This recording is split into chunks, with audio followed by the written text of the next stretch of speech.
Well, thanks a lot for being here today. So thanks to the Luxembourg government for enabling us to be together in the context of, I want to show this slide, the Luxembourg GLF Finance for Nature platform. For those who may not know it, it's a program developed together between the government of Luxembourg and the GLF to help mainstreaming investments for nature-based solutions. And so we have a number of digital forums, training programs, conference sessions organized through this platform. And the event today is part of this. This event is quite important because we want also to pick your brain on what is important to build bridges. Build bridges between Luxembourg and the Global South, but also building bridges between maybe your organizations in the way we can collaborate together with other partners to bring the knowledge and expertise needed to address the needs in the Global South. So with that, I'd like to invite Yasmin Metzler from the Ministry of Environment, Climate and Sustainable Development for some opening remarks.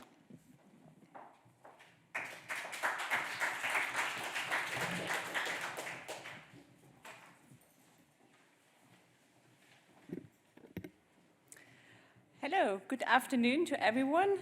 Dear colleagues, friends and participants, I'm really pleased to welcome you to this event on behalf of the Ministry of Environment, Climate and Sustainable Development of Luxembourg. And I'm really pleased to see all of you here.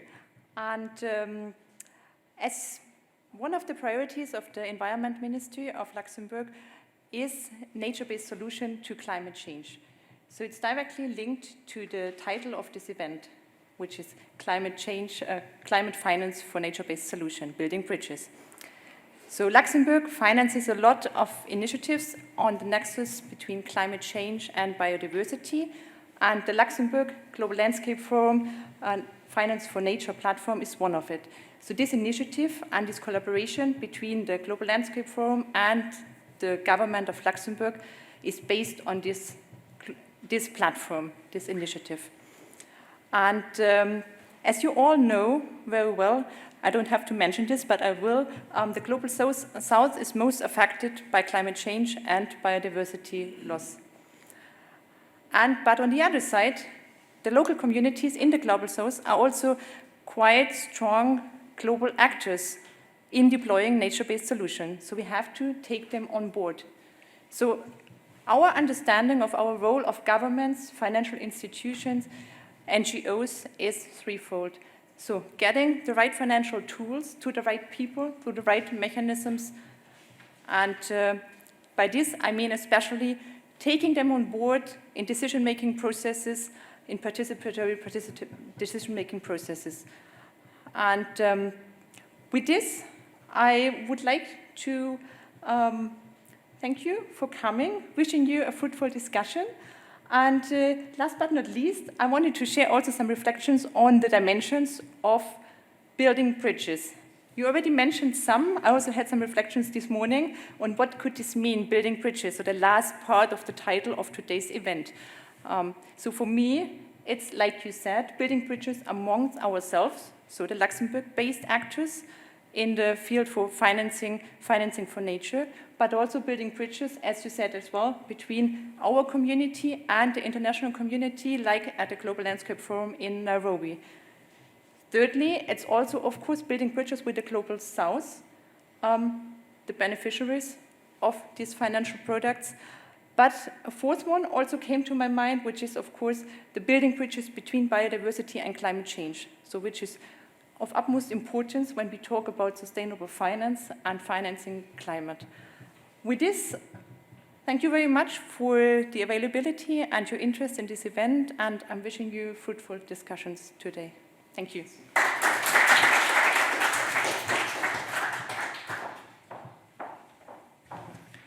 Thank you very much. And now I'd like to invite Nicoletta Santofanti from the Luxembourg Sustainable Finance Initiative for some opening words as well. Nicoletta, the floor is yours.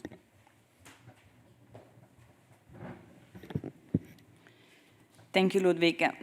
Dear Global Landscape Forum friends, supporters and followers, Dear all, as you know, my name is Nicoletta Centofanti. I'm the General Manager of the Luxembourg Sustainable Finance Initiative. It's an honor for me today to say a few words to introduce this session today.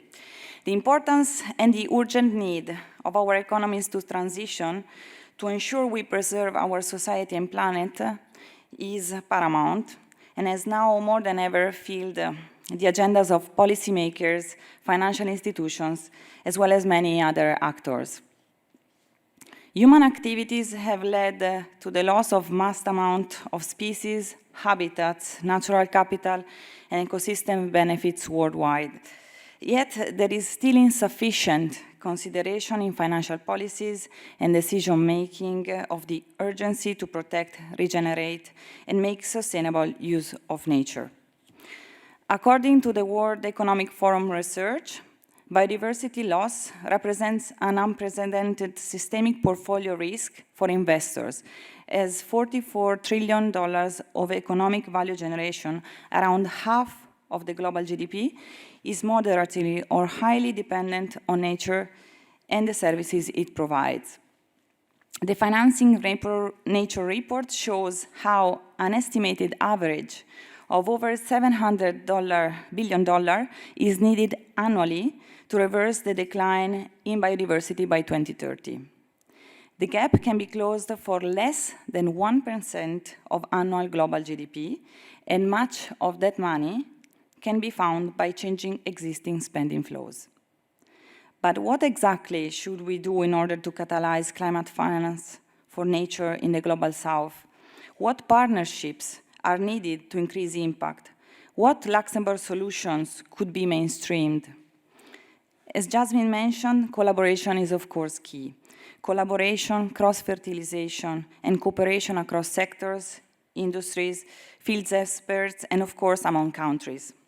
Today's event is clearly a step towards this direction. The financial sector can play a role and be a catalyzer of many actions, such as mainstreaming nature in decision-making, assessing and disclosing nature-related risk, scaling up resources targeted to biodiversity conservation and sustainable use. The recently launched Task Force on Nature-Related Financial Disclosure recommendation will guide organizations integrating nature into decision-making. This is a major milestone that has now to be effectively implemented by the financial actors. However, it is important to highlight the locally led solutions for adaptation and mitigation and areas of excellence that already exist and that Luxembourg can be proud of. And that is why we are here today. Upskilling all the actors involved in the transition, in particular financial institutions, is also key. Fostering sustainable investments and shifting capital flows is for many a change of paradigm. We need to ensure we provide the correct skills and level of knowledge to investors and financial actors. The LSFI, for instance, is organizing next month a masterclass on biodiversity, aiming to shed light on how to integrate biodiversity into financial decisions. In a time when every fraction of a degree matters, we all need to do whatever is in our hands to limit climate change and promote biodiversity and nature conservation. I'm looking forward to hearing and learning from the upcoming wonderful speakers and breakout sessions, and I have no doubt that today's insights will help shape the global conversation ahead of COP28. Thank you.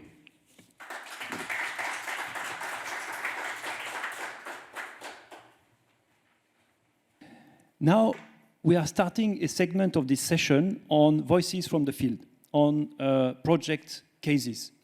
And we are lucky to have with us today Mr. Ruchang Bardiola from Green Earth Agro Ghana and Mr. Marc Willem from Graines de Vie, who will present also a project from Madagascar, if I'm not mistaken. And Benin. Fantastic. So it's going to help us put a bit of context before we have our panel discussion.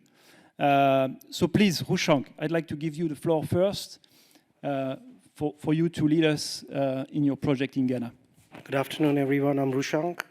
Ludwig, I say that I told you stop me when it's 7 minutes because this is very close to my heart and I can keep on speaking. So good afternoon, everyone. I'm Ruchang. I'm from Green Earth Agro, and we have a venture which is called Food for Future. Like it said, the best time to invest in this was yesterday. The topic here is about building bridges. I've been working for more than 8 to 10 years in Luxembourg, and then I decided to move to Ghana. Right? So I know what is needed here. I know what is needed there. So I'll give my 2 cents about this. Nowadays, it's very fancy to use all the buzzwords. Yeah, everyone starts using carbon credits, and they want to be ESG compliant, and this and that. But there's something inherently wrong with things which are happening today. We are not on track to meet our hunger demands. You know, we talk about such big numbers, but 1 billion people are hungry every day. We need to have a bottom-up approach rather than a top-down approach. We need to first tackle hunger, and that leads me to a climate-based problem which hunger faces. And correct me if these numbers are not correct, but I got them from FAO and other different sources. 1/3 of our greenhouse emission comes from agriculture, and less than 2 to 4% of the money goes towards agriculture. Our priorities are not lined, right? Look at this, it's a huge gap. And we know that there is a huge population increase in Africa which is about to happen. There's going to be more, we need 60% more calories. So that's why we cannot take food security and climate in separate views. We need to see them together. We need to start investing in agriculture because that is a major contributor. If you see now, most of the investment happens into renewable energies and they happen into reforestation, but I have literally not seen any money I can get from any agencies or any funds which actually gives me money to buy seed. They will give me money to buy drone to capture it, but they will not give me money to buy seed to plant it. This is where we introduce Food for Future, and this is what we have decided, that there is an opportunity for us to make a change. We are a land stewardship platform that is making agriculture land investable internationally. What we do is we identify and we lease land.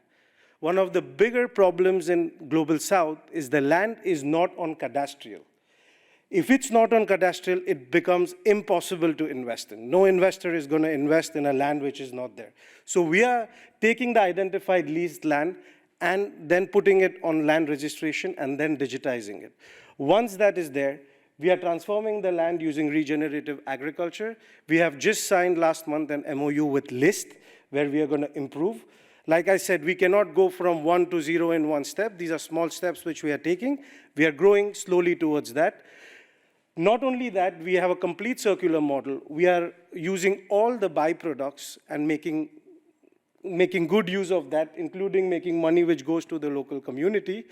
We record all of that on a blockchain to kind of increase, not kind of, for surely increasing transparency. And last, all this information will be shared for whoever. I'm not saying I will have all the information, but whatever information we will have, we will share it. Now this brings to what I have done. If you see right on there, people thought I was crazy in 2017. I sold my apartment here in Luxembourg, went to Ghana. We were 4 of us, and now that's my team there. We have created 50 jobs. We create 200 tons of food on a monthly basis. We started a health clinic. We have a center for people to come and process their food. Also, 25 smallholders use that, and 65% of our staff is female. There are some, it's important to know because, philanthropy has not worked for a long time. There has to be something tangible coming out of this. So this project can give a market comparable return with 25%. When I say 25, it sounds big, but if you see the risk of Africa, it is kind of market equitable. We have 19 million calories which can be produced. When we do regenerative agriculture on a crop like maize, 2 tons of sequestration is possible. When it reaches its peak, we will create more than 1,000 jobs, and the farmer income will increase to 3 to 5% times. What is our unique selling point? Like, we are on the ground for last 7 years. Currently, we have 1,290 acres of land, and we have in pipeline another 10,000 acres of land, which we will bring into the system. The land price which we have is at a very discounted rate, and because we share with the locals, so they come to us giving their land, and we have a very good know-how of regulatory framework there. The financial feasibility is so important. Like I said, philanthropy development work has not kind of been there where it has to be. So we are giving financial returns. We have a secondary source of revenue with the byproducts and carbon credits. And after a certain point, it is a self-sustaining kind of a model. It will do it by itself. And last, the in-house tech, which we are building here in Luxembourg. We are based out of Luxembourg City Incubator, where we are building all those tech which are mentioned there. I can talk about it later. This is where I want to talk about the gaps and the bridges. Expectation versus reality. One thing a guy in Lagos told me, things are very simple when you wear a suit and you're in Mayfair to implement. When you're in ground, it's a completely different activity. And this I have seen firsthand myself, being in the financial world here and being on the ground. Capital alone is not enough. There has to be more involvement than capital. I give you a very small example. I've seen so much of development agency work going in ground in Ghana, but they don't see through. I have seen where people have put toilets, but not water. I've seen people where they've put machines. There has been CapEx, but there has been no OpEx. So money has gone, and no changes have been gone on the ground, which has not happened. Beyond KPIs, we are so stuck with KPIs. Everyone wants to see this, but we have to be practical. What we want here, is it actually doable in the ground south, like down in global south? We don't have to be rigid with things that, okay, we want ABC, and unless it's not ABC, we cannot do it. And this is where I allow the masters of the field to guide me on how to bring all these gaps. It should not be a checklist item. People who actually, people use this Article 8, Article 9 funds and this and that. They bring money from investors. I have not seen people actually going and seeing if that money has actually changed anyone's life. Like, for example, I am from Luxembourg. I have a little bit of money. If I can't access finance there, how can a small farmer? I have not seen, I have seen people in microfinance getting 200 euros. What can someone do with 200 euros, right? I have to, and this is where we need to kind of be more interacted with them. And I don't have answers, and I'm seeking answers from you. This is what I have kind of experienced when I'm on the ground. Local engagement. What we have done is we have created this impact framework, which is defined somewhere in Europe, and we want that to be used in ground. Are we going on ground and checking if there is data, if there is something?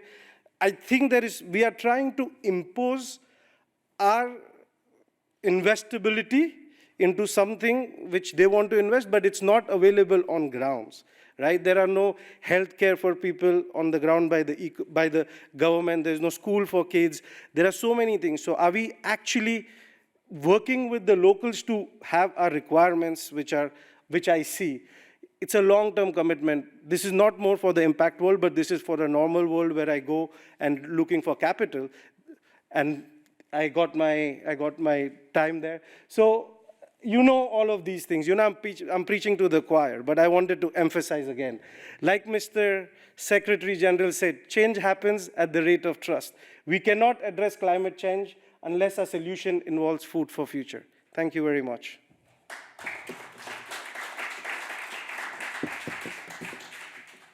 Thank you, Roshan. I think that's great enter in the matter to have this feedback from the ground of your observations on the gaps and the needs. Now I'd like to give the floor to Marc Willem, Head of Programs at the NGO Graines de Vie. Ladies, gentlemen, dear colleagues, good afternoon. So I won't have your passion, I think, Rosbank, but we also have passion. And our passion in Graines de Vie is about planting and growing trees. And we do that in many different countries in Africa. We are now in 7 countries, and we are studying and analyzing projects now, last month in Tanzania. The way we work is we work with people, and we work with a local footprint. We create nursery, and we employ people locally. What we do is about reforestation, restoration, and agroforestry, and that's where we join in, because we cannot do things without helping and feeding people. They cannot eat trees, but they can eat fruits and other things. And they can eat and cook with the trees that we add to our reforestation. Our aim is to work towards climate change, to work and restore biodiversity, and really to work together for that with the local communities. The projects I will present is 2 countries, Madagascar, which is the place we started to work into, and the other country is Benin. So in Madagascar, we do restoration focusing on the communities and on biodiversity. We work with this project that I will show you. We work in central Madagascar. Our partners are Grain de Vie, locals, so in our models we have local Grain de Vie everywhere in each countries, and with people that work for us and with us independently, and they have their own projects as well. In this project we are restoring 1,000 hectares, which is bordering the primary forest. And we have there endemic species, a few of them, that we have to save and help to protect. The local seeds are taken from that forest, which is not always easy. And that forest, and the surgeons as well, and that forest is protected by Madagascar National Park. And that's where I come to. Madagascar National Park, we just signed an agreement with them nationally in Madagascar, following the last GLF meeting, by the way, and where we met them. And with them, we are teaming up. The communities, we have 3 communities around the special reserve, and those communities are working with us on site. We are taking them at different moments in the projects, where we need the village people to work largely with us, and you will see that in the film in a minute. By this, we create awareness. We are raising it, and we do also with the sensibilization. We do as well agroforestry, and they are calling for food for horticulture, and which is normally not what we do, but we are listening and we are going to act with them. We'll show you, because speaking is good, but watching is better. You will see a 3 minutes, 2.5, 3 minutes film about what we are doing there.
So that was Madagascar and the project Amboitianteli, which is supported by the Ministry of Environment, by the way.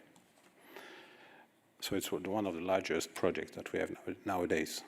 The second largest is in Benin, also supported by the Ministry of Environment. In that project, we are working on large-scale mangrove restoration. At the moment, we work on 101 hectares in the area of Tokbin, Adunko, and Vodunto. The second project that we have is run with local support on the riparian ecosystem restoration along the Mono River. And that project has a potential for 40 kilometers, which is up to not 3,000 hectares, but 30,000, right, Edouard? Yep. And on the other side of the river, we have one project which we work together with ADA on the Togo side, which is also a mangrove project. And we are delightful to work with you as well. We are there also community and biodiversity focused. It's enormous what mangrove does to biodiversity.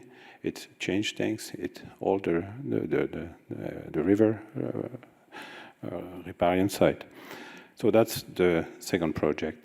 The third project is one which is in development, and you see it in red. So that project, we worked with the Forest Administration, but it starts from the top. So we start from the presidential office with the team there, and we start directly with the direction of forest and water in Benin. We will have a project defined with them of about 1,000 hectares, as well as 200 hectares with agroforestry. So there's always the two, the community side and the reforestation side. And here we are doing that not just with the community, but with support from the top level, from the government and administration and ministers. So that the partners in Benin is that office, the ministry office, but also a local NGO. So when we can, we also team up with local NGO for smaller projects or for bigger projects. In the case of the large project, of course, we always run that with the local Grand Devis team, which is our footprint and our model. Everywhere in the countries where we are operating, we have that. The support here, as I said, also for the biggest project with the mangrove is the Ministry of Environment, but we seek for the new project, which is a national project, not just the ministry office, but also the support from the financial community, because we need to bridge and we want to be large scale. Why do we speak about Benin and that large project nationally wide? Because in Benin there is such a governance that we saw and on forest management, which push us and give us wishes and passion to put or act together there and do things, because we have support from the ground and from the top. Our projects, they are carbon certified, so yes, we have to speak about carbon because that is so important for the support of what we are doing. What we do offer as an NGO, we offer quality projects with strong project management capacity, which is projects which are community-based, that are supporting the ecosystem and the biodiversity. There is a detailed follow-up on all those projects, especially when ministry is involved. There is personal partnership, depending on the countries we are in, and we have a tailor-made approach for our sponsors, the one that support us financially. And with this, we do access to the voluntary carbon market to not just support the initial phase of project, but especially to support the projects on the longer term. The partnership we have for the carbon side is we are not building our own facility. We are good at planting trees and growing trees, but we not good at doing carbon analysis or carbon project survey, the PIN, the PDD. So for that, we partner with a very efficient little company, Climate Lab. that do the project audit and the long-term monitoring as well. The selected certification is with Plan Vivo. Why? Because we think about community and biodiversity, and that one address both. And that is so key to us, to our value. So the community involvement and return is of 60% minimum, thanks to the Plan Vivo approach. It's less known than the Vera and the other one, the large standards, but it's the one that gives the return.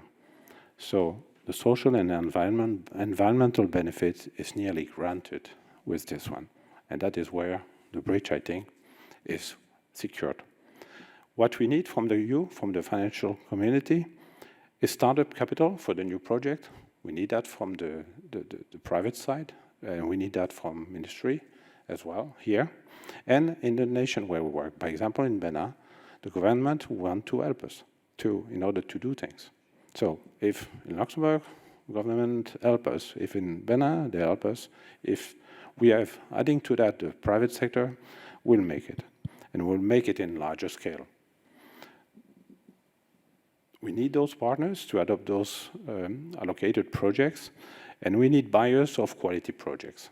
And I think the projects we have and the certificate that relate to it are of high quality. So Grand Vie Luxembourg is now 10 years old, and we do implement quality projects, and we need you to support us and to support what we do on the ground. Thank you.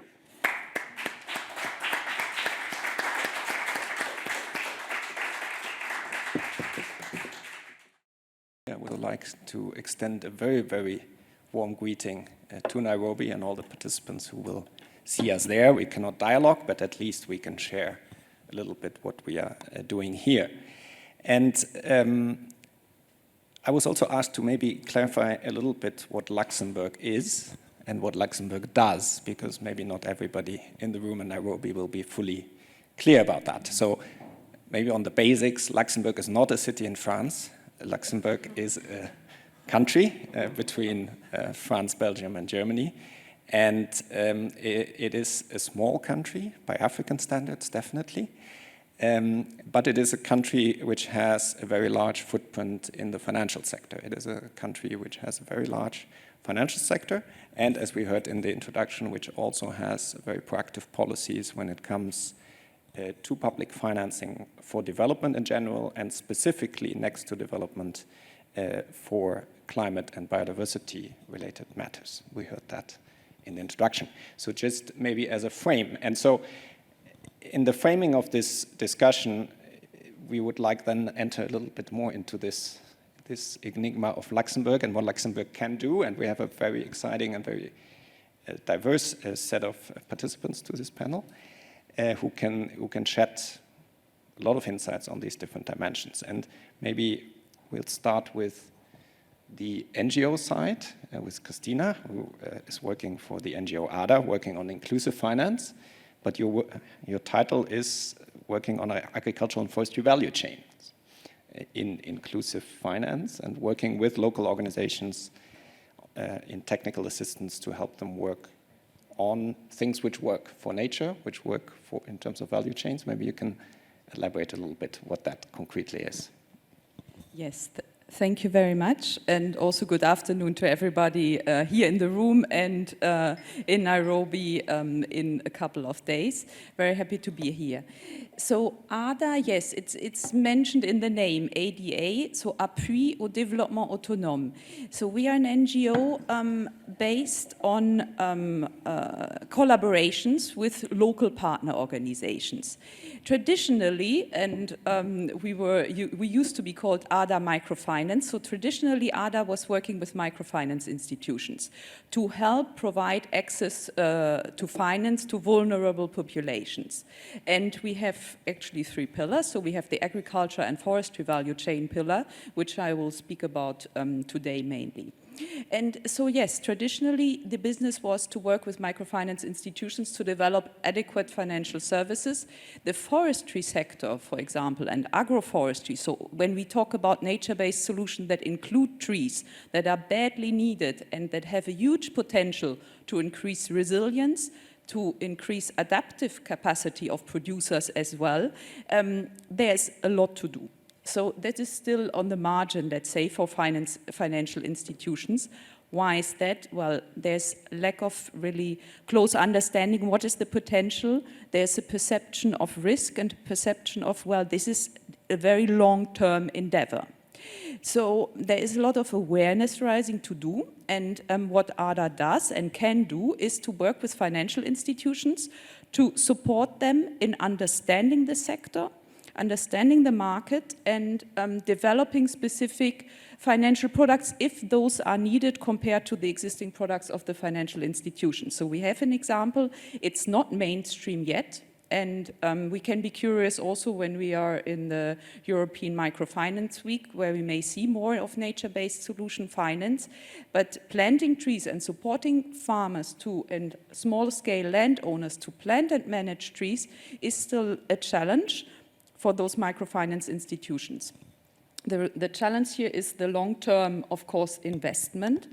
And for that, ADA now has developed, let's say, a complementary approach to also work with local organizations that know the solutions, so that know concretely which mixes of trees can make sense to serve local communities best, and which crop diversification rotation systems. Can you give us a concrete example, maybe Africa-specific? Yes, so in Rwanda we have an example where we have a microfinance institution that said, well, in our area we face very high level of land degradation, and we all could witness that in spring this year. And this institution also took a pragmatic approach and said, well,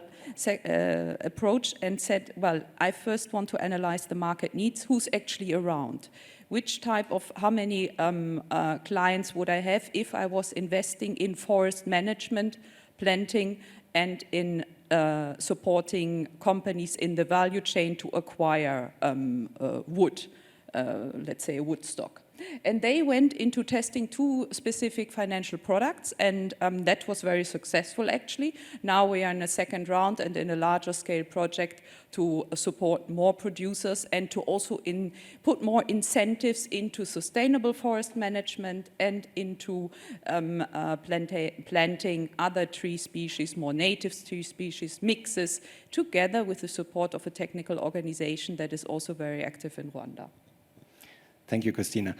Alessandra, when you hear that as a fund manager, as somebody who is trying to mobilize larger pots of funding to scale these kind of initiatives, what can Luxembourg, what can we do in Europe to facilitate and sustain these bottom-up initiatives? Yeah.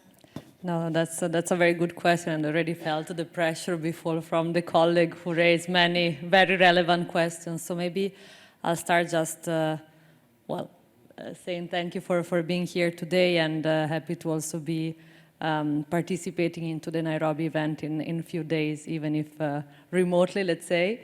I'll spend literally 2 words on Blue Orchard just to give the context, right? Because again, I think that I'm probably the most commercial actor sitting here today, so I'll try to bring that angle to the conversation and address as far as I can some of the questions that we raised so far. So Blue Orchard is an impact asset manager, right? So we have over 20 years of experience in investing in emerging markets, so we only do emerging market investments. Historically, we also started from microfinance, right? So I think that back 20 years ago, impact investing in general was basically only microfinance, almost.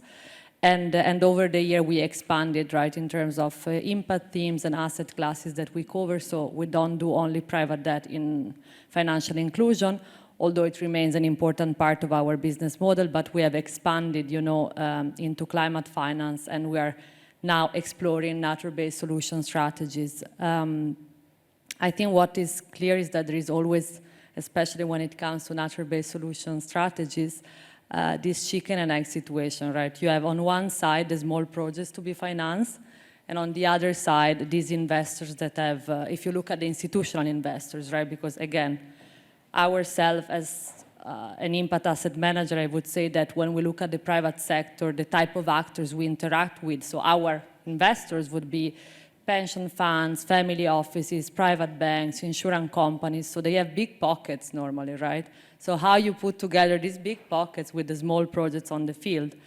And I think there the idea is that you try to create some sort of layers to kind of match these two very different perspectives, right? Because indeed, as Christina mentioned, you need to involve the local communities. This is the only way you can better understand what's the need on the field. But on the other side, you need to be an intermediary, if you want, with the financial sector, right? And you know, again, to give concrete examples of things that we have come up with in the last few years to try to match these two converging points. It's to create strategies that would pull together different investment opportunities, right? Because again, you cannot expect a pension fund to invest a 500,000 ticket in an investment strategy. They would want to invest 50 million. So how you manage to absorb this 50 million in small projects? The way you can do that is by putting different projects together, right? So you can have a so-called multi-asset strategy, for example, right? And try to then disseminate the amount across different projects. Another point that is important is to always keep in mind that the objective ultimately is to bring capital at scale, right? So what some of the numbers that Nicoletta mentioned before, right? We speak always about the financing gap for nature-based solution for climate finance being trillions. So again, if you only move, you know, small amounts at the time, you will never reach that scale. So you need to kind of pull the capital together and then you divide it in smaller tranches, let's say. And to do so, again, a player like Blue Orchard, but other peers, I mean, we cannot be specialists in everything, right? So it's important that you rely on those that do have that specialization that are generally the people on the field. We do have offices on the field, right? So myself, I sit in Luxembourg, and of course, I don't dare to make any investment decision, right? But we have regional offices, and in the regional offices, you have the people that know what needs to be done and how to spend this money. And I think that, yes, multi-asset strategies, so coming up with fund-of-fund structures. Again, of course, I'm biased. I look at funds, right? So I would always think about fund structures.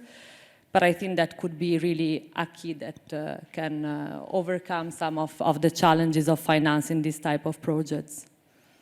Yeah, let me also maybe small follow-on questions, because this bridge between big pots of money and this bottom-up sort of reality and small-scale reality we have in NBS projects today is one of the key issues. No? I mean, we always talk about all the money that's needed to achieve the goals, yet somehow there's this disconnect between the pots of money and the reality and the challenges on the ground.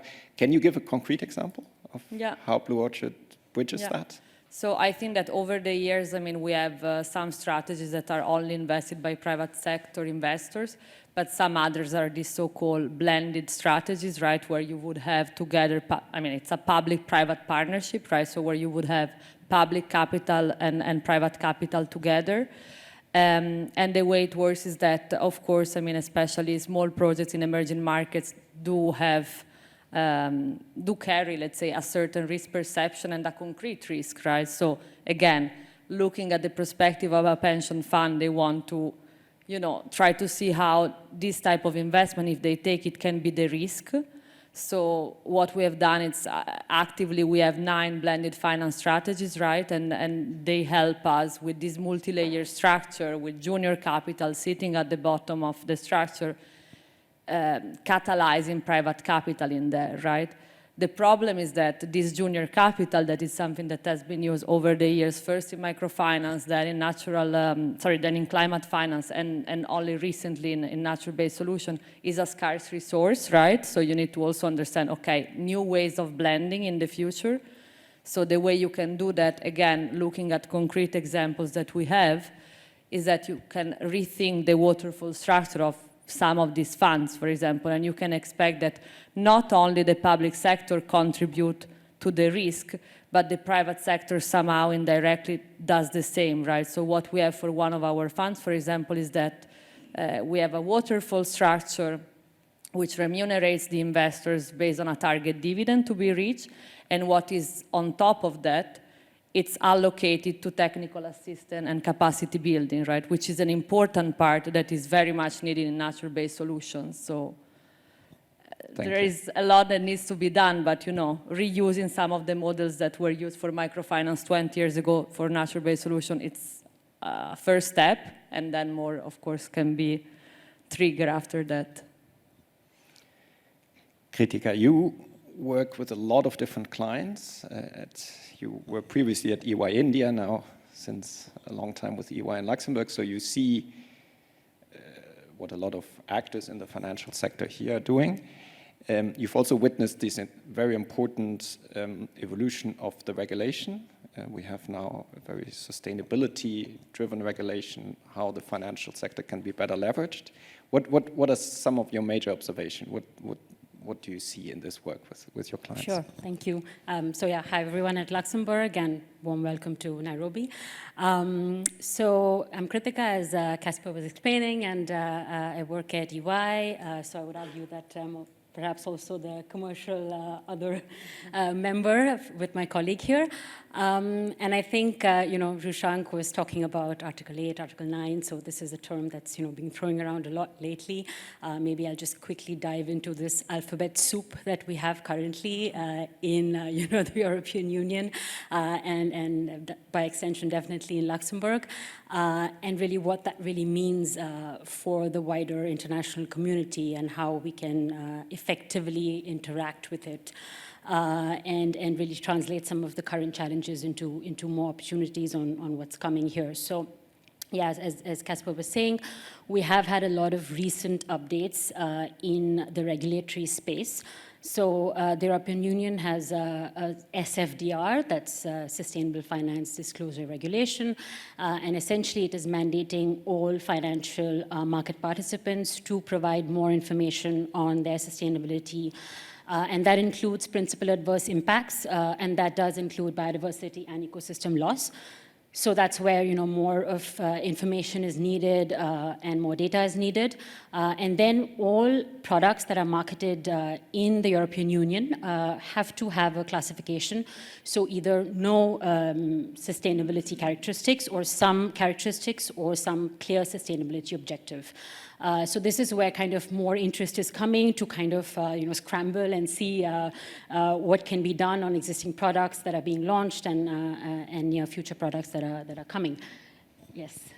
Let me, because that can be a very wide topic, and sorry, I don't want to interrupt, but what does it mean for MBS finance, particularly the flow to the south? What's your opinion on that? So I think that there's definitely more interest, more questions, and also more, requests for information, also to do with the voluntary carbon markets. And also linked to this regulation, there's more requirements coming for companies as well to report more on ESG and on sustainability. And I think what's really coming is, at the moment, it's a bit of a scramble for disclosing what is there, understanding what is there, what it means. But I would say in the medium term, there is more requirement to flow more of the current financial activities into tangible projects.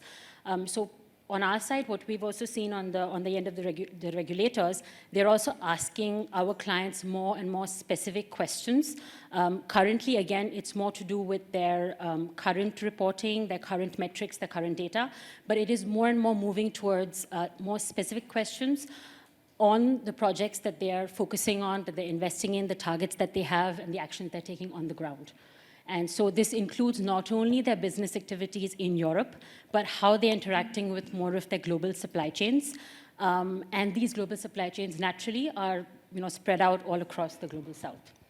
And you see this European framework having an influence elsewhere, or is that mainly limited? Definitely. No, definitely. So we've had really a mushrooming of discussions across our various offices, with discussions in the US for what this means for the various subsidiaries and the various larger companies in parts in Africa and in Asia, and what this means in terms of smaller business owners that interact with the supply chain. And then also, so that's more of a challenge, but then there's also opportunity because there is just more discussion and interest on how more of this financial activity has to start interacting with more tangible sustainability objectives, and that's again part of the EU regulation. And three of them are climate change adaptation and mitigation and biodiversity. Thank you. Francesca, you work for LuxDev, which is the Luxembourg Cooperation and Development Agency, and you mainly work with the public sector as your direct partner. And there you're charge of sustainable innovative finance, in particular maybe emphasis here on MBS and climate finance. How does all this emerging field look like when you take it to your interaction with your public partners in diverse countries in Africa, in Latin America, and in Asia? Thanks a lot, Casper, and good afternoon, everyone here and in Nairobi soon.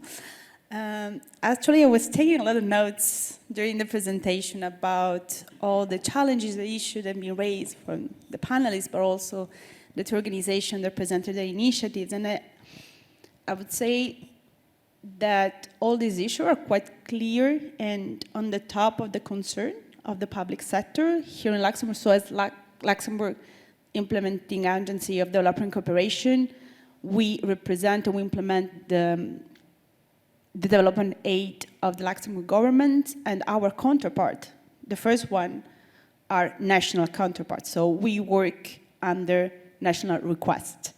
And this is kind of an important point. So the governments decide to agree on certain topic. Climate, agroforestry, biodiversity, forest management are, I would say, on the top of the list. And of course, finance comes as one of the solutions to try to solve some of the problem that all the colleagues have mentioned. So from a public sector perspective, I would say everybody is aware that public money, so taxpayer money, is not enough. So we see more and more blended solutions, as Alessandra was mentioning, also government and DFIs in certain countries, so the development financial institution entering into public-private partnership to finance climate change solution or biodiversity. But at the same time, I would say from the public sector perspective is also, okay, our public money is not enough, but it's also difficult to have a partnership with the private sector. And if we take our perspective as LuxDev, it's not something natural.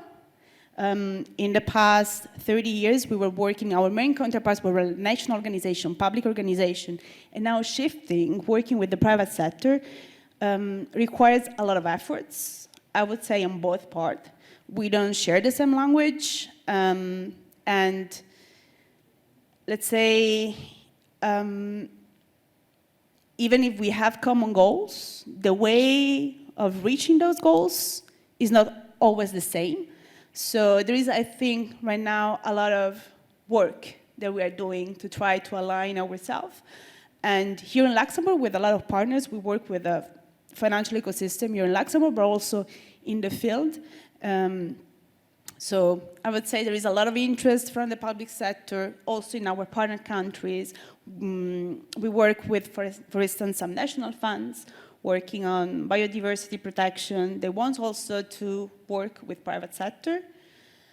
But yeah, it's like a work in progress, I would say.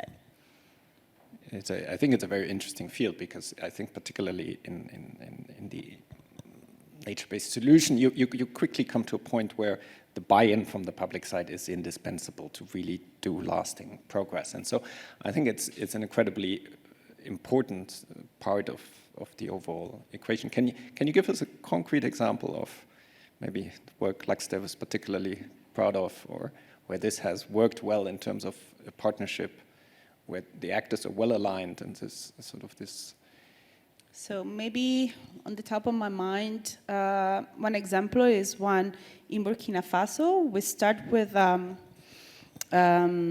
agricultural project on degraded land that was coupled then with reforestation and with carbon credit. So we are also, as Grande Vie, on Plan Vivo for this project. And we partner with National Fund in Burkina Faso. So it's also part of the main stakeholders. And we work also with the national authorities because you need also legal framework to change, to protect biodiversity, to protect nature, to also allow certain type of investment. So this is like one that we have in Burkina Faso, and we're engaging more and more also in this sector. Thank you, Francesca. So maybe let's try to go a little bit more in depth on this nexus between finance and MBS solution. Christina, you said, okay, we work with organizations. There are solutions which start to be beyond proof of concept, which sort of take hold. What role finance plays now when you think about these examples? What would you wish for finance to do concretely there? And what does it do today and what it doesn't do today? Yeah, okay. So we are not speaking anymore in fossil fuel language to say it has to put the oil into the motor, but let's say it has to put the fertilizer and the biomass to the roots to grow. So we need finance with local impact. So we need local available money to cover periods where, let's say, the trees that are planted, the transition to more sustainable food systems will need to have access to finance to cover the critical period, let's say, to take care of the natural resources, to manage them in a sustainable way, and yeah, to finance immediate needs as well of people. Because then otherwise we have premature harvesting, we have loss of plants, we have loss of trees, so we need to have the money there with local solutions. The microfinance institutions, I think, are willing to do so, but they need to have these fund structures. And I think if we structure funds with intelligent mechanisms, and there I think a lot of expertise has been gained. We need to have these local funds where there are local pipelines, where those that are managing the funds know the solutions, can evaluate the economic potential as well, and can foster market access with discussing with local companies on value chain development. And I think then we have enough ingredients from the market, from the public, and from experience with structuring to fuel enough money into this process, because we desperately lack this money for implementing the NBS solutions.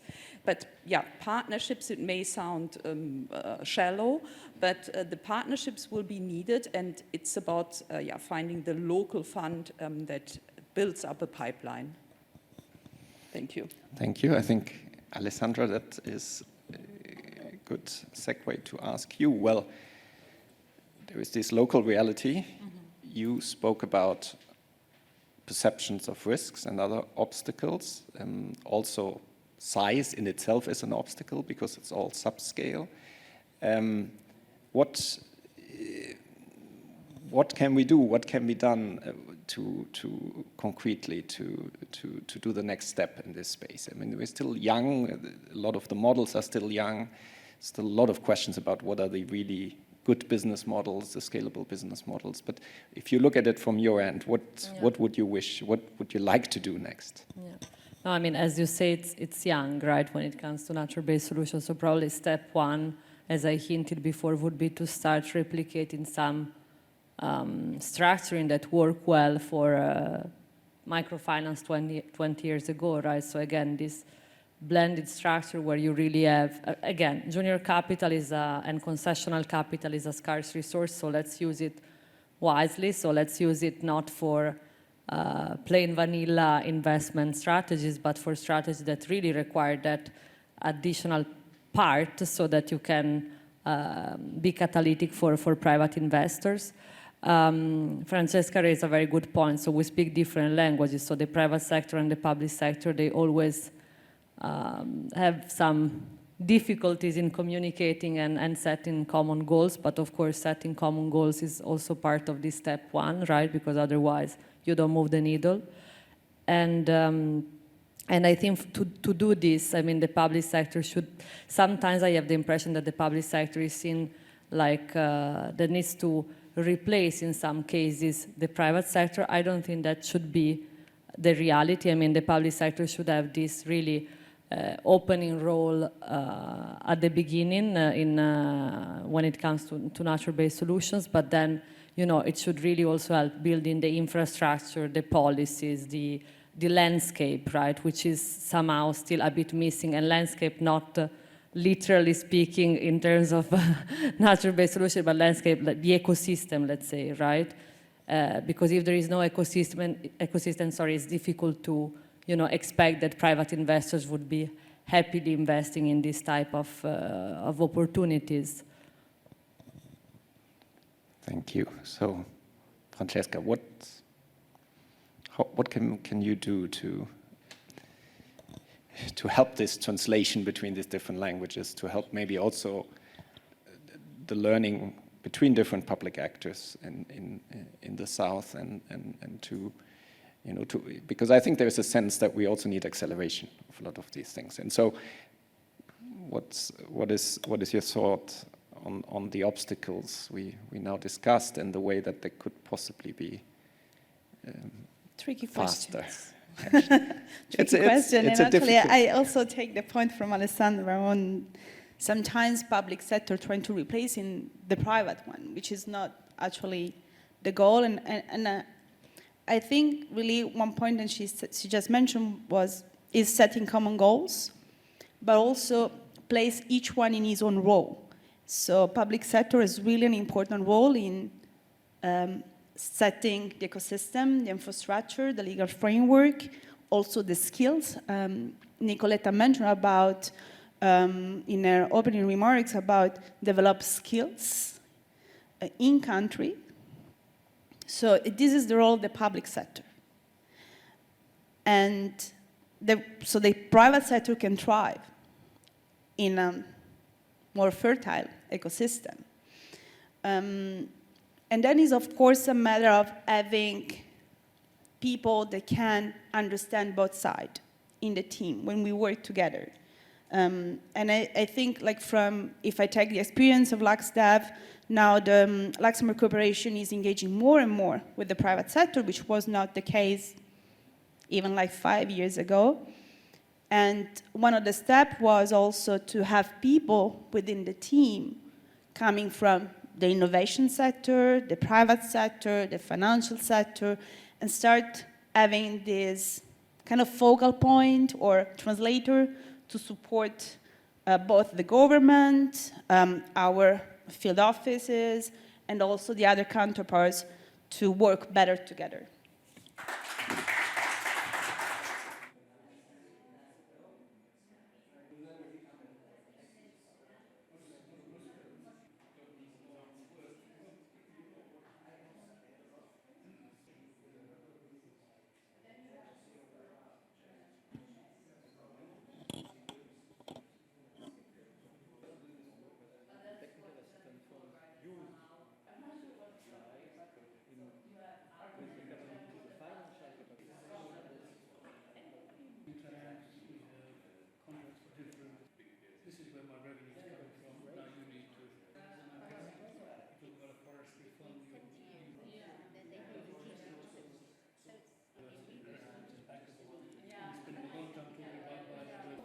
So, excuse me, everyone. I think we can start to slowly come back. I know everyone gets very excited when it's about talking solutions and discussing.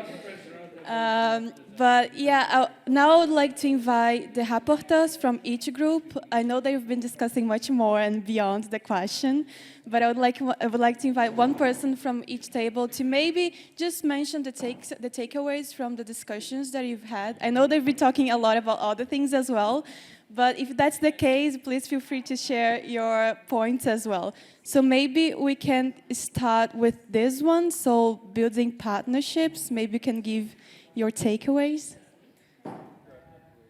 No takeaways? Oh, this one seems nice. So this one is innovative financing mechanisms.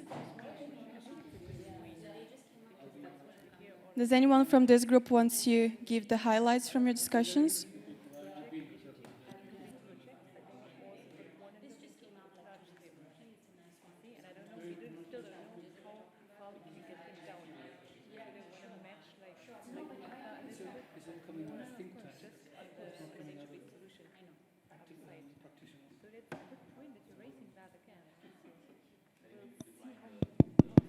Is the group sharing knowledge maybe ready? Do you want to share some words? Is this on?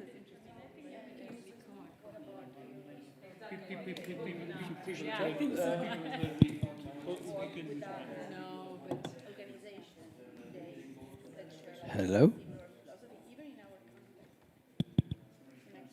It's on.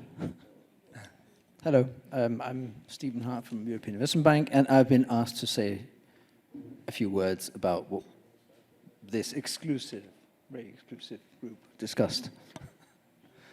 Now, sharing knowledge is not like a very precise terms of reference, but I think we agree that especially in the development world, it's very difficult to share the bad as well as the good, our experiences. I think that's certainly something I think we probably need a bit more of. In particular, also there's an enormous amount of knowledge that is gained both in the finance world, but also very much in the world of implementation, that just disappears with the final report. And that's whether we're talking sanitation or agriculture or health, whatever. It's just a massive body of knowledge that ends up in how to say, senior practitioners and eventually retirees. And that is just, in principle, an easy win. I think try to make a movement around trying to capture this kind of knowledge and really to feed it right back down to the lowest level of people doing stuff. So it doesn't remain in this world, but really gets down to people at the coalface, right? To use that much overused phrase. And I think, as this is also much about how to profile, you might say, or find an angle, things not exploited, you might say, for a player like Luxembourg to enter into. Make, say, an actor traditionally associated with capital and the large becoming the champion of the small. And I think for relatively little means, that kind of driving knowledge right down to the lowest level and trying to create a movement even around capturing experience from projects. And we all know the difficulties of getting a true account of how a project came to be and how it developed. But nevertheless, that is what needs to be done, I believe. I think in finance terms, what's above the divisor matters an awful lot before we start discounting it. You might say the value you're actually getting out of the thing. The cost effectiveness, I think that is really one of the areas where we can work on. Yeah. Well, thank you very much. Cost effectiveness is actually one of the key success factors of projects from large funds like the GCF. One of the key investment criteria is around this. I think all the stories on how to use wisely resources are extremely important. Thanks for this kind of remarks. Another group would like to share, maybe building partnerships, if you're ready.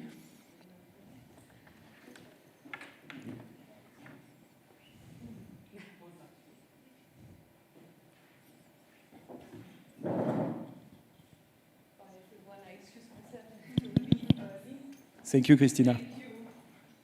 Yeah, we spent some time and regrettably haven't reached a conclusion on what that innovative partnership should be to solve the problem. Apparently, we don't know how to break down big tickets into small sizes so that small enterprises, NGOs can be benefiting from the government support. Also, the fact that corporates in a blended finance partnership can take a lead and reduce the risk because they're more considered more risk-friendly enterprises. But we haven't really seen that play out in action.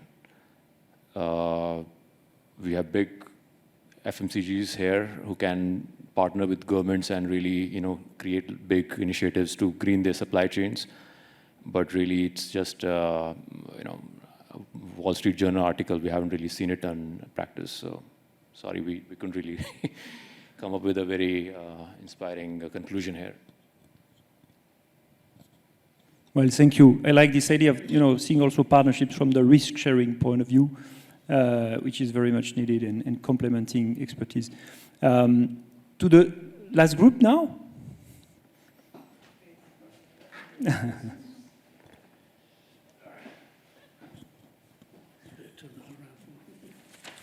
As you may have gathered, we didn't even designate a rapporteur at this table. Never mind come to a conclusion. We were all over the discussion. We looked at lots of different ideas, basically. Maybe it's fair to say we kind of started with the question, well, if we're going to innovate, what's the problem we're trying to solve? What is it that we need to overcome in the nature-based space? We talked about the absence of proven business models. We talked about the difference between corporate investors who often are quite big, they're the manufacturers or they're trading people. They've usually got a decent-sized balance sheet and they've got access to capital markets and they can take some risk. But that's not the same thing as the financial investors who very often have got tighter regulations around them, fiduciary regulations. They need to look for a return which is commensurate with the risk they're assuming. Industrials can fudge it a bit more, whether they've got a supply chain interest or, as I was hearing, even if they haven't got a supply chain interest and they're just trying to do the right thing by the planet, as in the case of Mr. Bezos. Of course. We talked about the need to validate some of these models. What's the best way of doing that? Maybe some public finance would be appropriate to, that was your point, I think, to road test some models for the private sector, particularly for the financial private sector. We talked at some length about the need to aggregate financial investors on the one side, have quite big amounts of money they like to place for the most part. There are exceptions, but very often that is the case, whereas the sorts of projects you're dealing with want $500,000 or $1 million or something like that.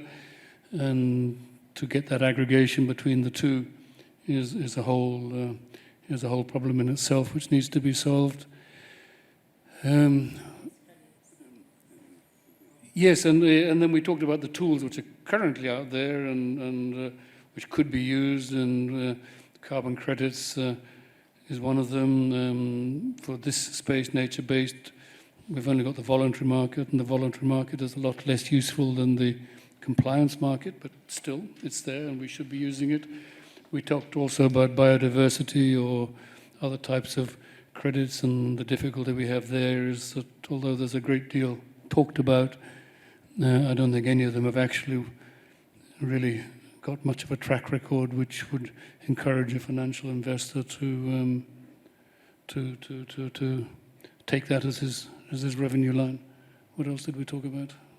No, I think the risks that are linked. I mean, I think that we brought up many points. I mean, we didn't come to conclusions, but we raised many considerations that need to be taken into account. So also from a risk perspective, the country, the collateral, the credit. So the fact that, again, it's difficult to prove at this point in time that there are viable models in many instances. And yes, I think that was more of a brainstorming than coming to conclusions here. Needed another week, I think. Exactly. So maybe the guys in Nairobi, they can try to come up with the conclusion, you see. Yeah, Only if we could come to a conclusion in 15 minutes.